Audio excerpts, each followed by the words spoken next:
সবাইকে হনুমান জয়ন্তীর প্রীতি ও শুভেচ্ছা। সবাই ভালো থেকো, সুস্থ থেকো। কারা কারা বাড়িতে পুজো দিলে হনুমানজিকে, কারা কারা মন্দিরে গিয়ে পুজো দিলে আমায় কমেন্ট বক্সে জানাও। এই যে মাতঙ্গিনী হাজরা কোথা থেকে চলে এলো, জিন্স প্যান্ট টপ পরে, কালো চশমা পড়েছে। মাগো, এই রাস্তায় পড়ে যাবে উল্টে। বাচ্চাটাকেও নিচে, বাচ্চাটাও আকাশের দিকে তাকিয়ে হাঁটছে। কি করে সারা ঘর ক্যামেরা করে কেন? ও আচ্ছা, ওদিকে ওর বাচ্চা আছে, দুইখানা বাচ্চা কত দম। আরেকটা কানাডা ল্যাংটা করে রাখছে হাদিস পয়রা, কপাল।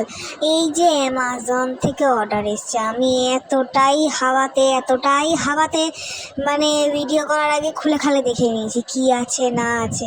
এইটা ছিল একটা আইফোন না বাবা, রামরা মুখ থেকে কিসব বেরিয়ে যায়। এটা একটা OnePlus-এর হেডফোন, আর ওইদিকে আমার ছেলের একটা নেনগ্রো।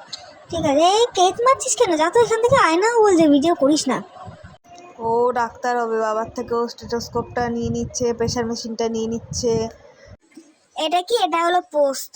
কি হয়ে গেছে, ফেনা বার করে পুরো নষ্ট হয়ে গেছে। তার জন্য বাবা 10টা খিস্তি দিয়ে আমার 11:30টার সময় পটল দিয়ে, আলু দিয়ে, বরবটি দিয়ে একটা তরকারি করেছে 11:30টার সময়। এই টুল নিয়ে এদিক ওদিক করছেন। যাই হোক, এটা হলো পরোটা। কার উপর দায়িত্ব পড়েছে? চম্পার উপর দায়িত্ব পড়েছে।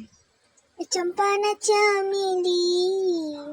হ্যাঁ, সারা দুপুর পরে ঘুমোবে, আর রাতের বেলা 1টা 2টো অব্দি জেগে থাকবে, আর আমার মাথাটা নষ্ট করবে। ঠিক আছে, ভিডিওটা ভালো লাগলে একটা লাইক করো, একটা সাবস্ক্রাইব করো, একটা কমেন্ট করো। টাটা।